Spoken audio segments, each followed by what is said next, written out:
Le début d'une amitié qui ne s'achèvera jamais. Une amitié faite de rire, de coups de gueule, de fâcheries et surtout les plus belles pages du cinéma français.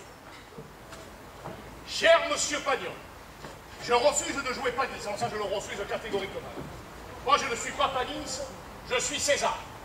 Je suis César un policier. Oui, je veux être César parce que dans votre pièce, c'est César qui reçoit chez nous. Jouer César?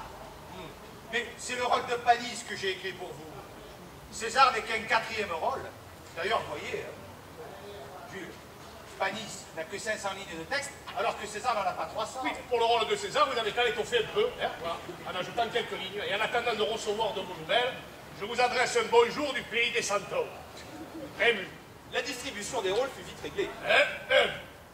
Faut que tu continues ta distribution dans ce genre. Pour son père, prends un Lorrain. Pour Panis, un homme de Maubeuge. Pour Escarpefil, un homme de Sedan. Et pour le petit chauffeur, un homme de Lille. Et tu verras, ta distribution sera très bien. Mais attention, pas de choses boiteuses. Ou tous marseillais, avec le vrai accent. Ou alors tous du Nord, avec un accent d'exportation. Marcel Pagnol avait écrit une scène qu'il trouva finalement inutile et qu'il décida de supprimer. Cependant, Rému connaissait cette scène et l'a jugée exceptionnelle.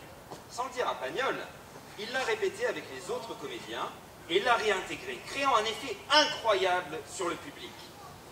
Elle restera l'éternelle référence de la trilogie marseillaise. Vous l'avez deviné, cette scène, il s'agit de... Voilà, la partie de cartes. Mon cher Jules, le rôle de César, c'est le tien. Alors je t'annonce que nous démarrons très bientôt Fanny au cinéma parlant et que tu tiendras de nouveau ce rôle. Tu sais, c'est quelque chose d'extraordinaire ce cinéma. Je dirais même qu'il s'agit là d'une véritable révolution. Et au théâtre, tu joues devant combien de personnes à la fois? 500? 1000? 1500? Mais avec le cinéma, tu joueras dans 10, 20, 50 ou 100 salles à la fois et le même soir.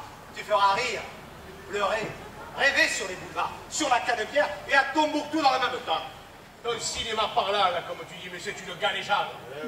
La belle affaire qu'un phonographe qu'on met en marche en même temps qu'une lanterne magique. Ça ne sera jamais qu'une attraction foraine et au mieux, du théâtre filmé et mis en bois. Chaque soir sur la scène, on joue la même chose, oui, mais d'une façon différente. Tu modifies un peu les répliques, les intonations, tu joues autrement. C'est l'air du temps qui fait ça. C'est aussi l'attitude. Parce qu'il se passe quelque chose chaque fois entre les acteurs. C'est pareil avec une jolie femme.